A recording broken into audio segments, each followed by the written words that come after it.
In section 15, we're working with what are called literal equations. If you look at the 6 questions on the warm-up, all of them are equations that have multiple variables. In the warm-up, we're asked to circle or highlight, in this case, the identified variable in each equation below. So in number 1, we have variables r. The equation is d equals r times t. So essentially, I'm just going to highlight r, and eventually we're going to try and solve for that and isolate it, get it by itself. Number 2, the variable is c. We have ab over c. There's c. Number 3, we have m, and so on. The idea, though, is to be able to identify what variable you have and be able to isolate it. So in activity 1, we're going to work through a couple problems where we're actually going to take those equations and solve. So here we have d equals rt, and we're trying to solve for r. So I'm going to highlight r because that's the variable I want to get by itself. Believe it or not, this is going to be very much like when we did reversing operations. We're going to try and work backwards to get that variable by itself.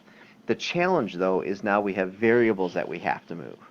So if we look at the right-hand side of the equation, d equals rt, what that is telling us is we have rate times time, or r times t.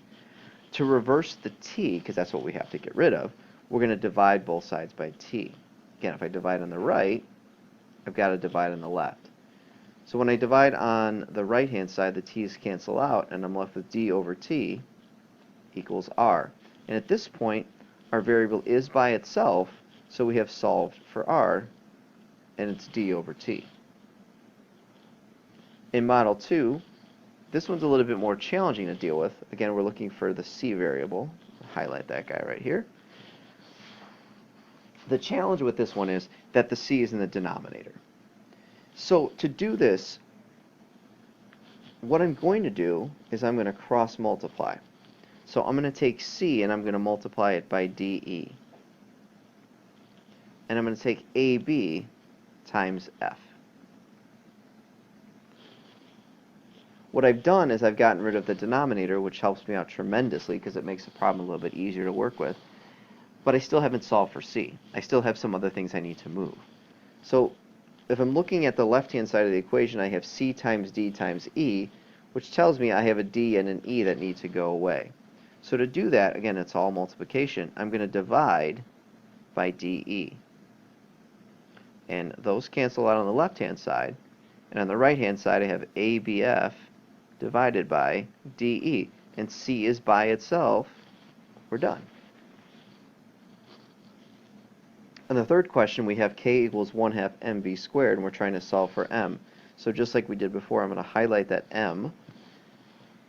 And I have to get rid of two things. I have to get rid of the 1/2 and the v squared. Now, technically what's going on is I've got multiplication all the way through.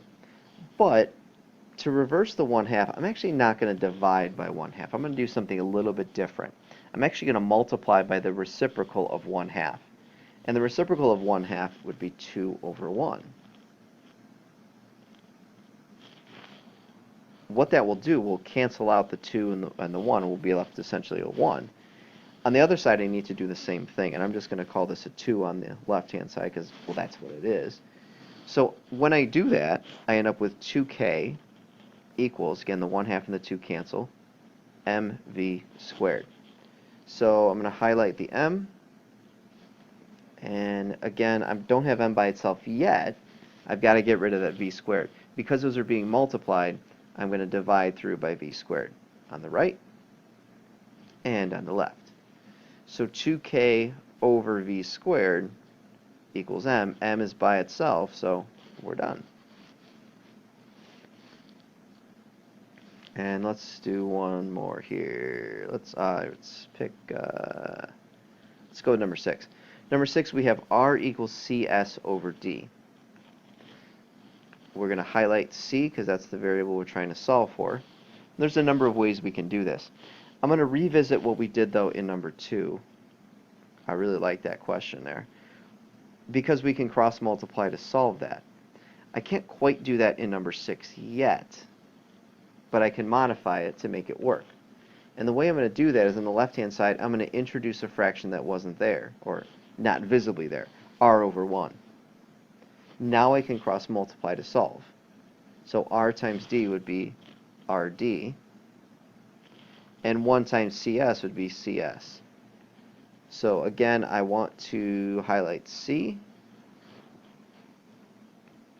Because I've got multiplication on the right-hand side, I'm going to divide by what I'm trying to get rid of, which is the S. So I've got RD over S equals C.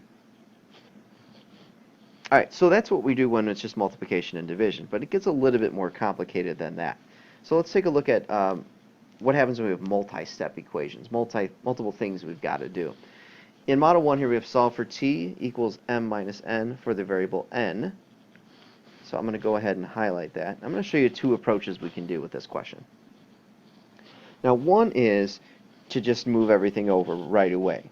So we have to get rid of two things. We have to get rid of an m, but believe it or not, there's actually a 1 floating in front of that n. That has to go away as well. M is a positive. It's not a negative. The negative is attached to the negative 1n. So to move that m over, again, think about reversing operations. We want to look to get rid of any addition and subtraction outside of parentheses first, and there are no parentheses in this case. So my first step will be to subtract m from both sides. So I've got t minus m equals negative 1n. And once again, I'm trying to get n by itself. So to do that, I have to divide by what's in front of n, which is negative 1. When I take each of these terms, I can take t divided by negative 1, I'll get negative t. If I take negative m divided by negative 1, I get positive m, and that is supposed to equal n. Oops.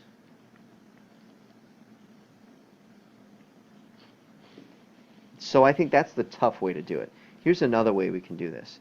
Let me rewrite the equation. T equals m minus n. And instead of moving everything else, I'm actually going to move the n first. So I'm going to start off by adding n to both sides.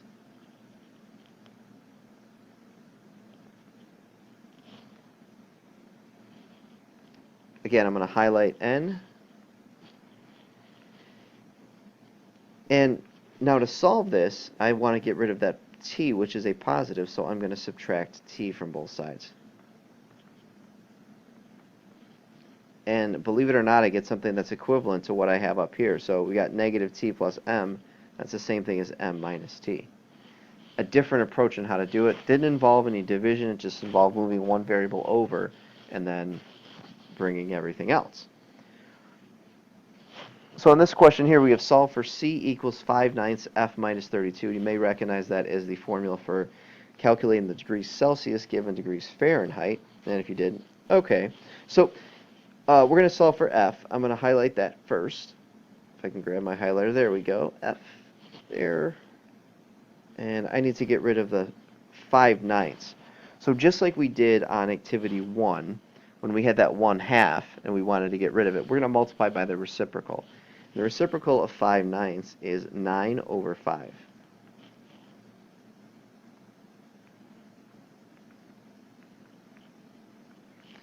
The 9/5 and the 5/9 cancel, so I'm left with f minus 32.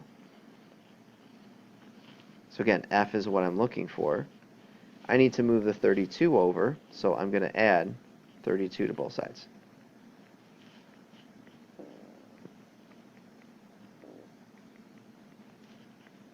And once f's by itself, we're done.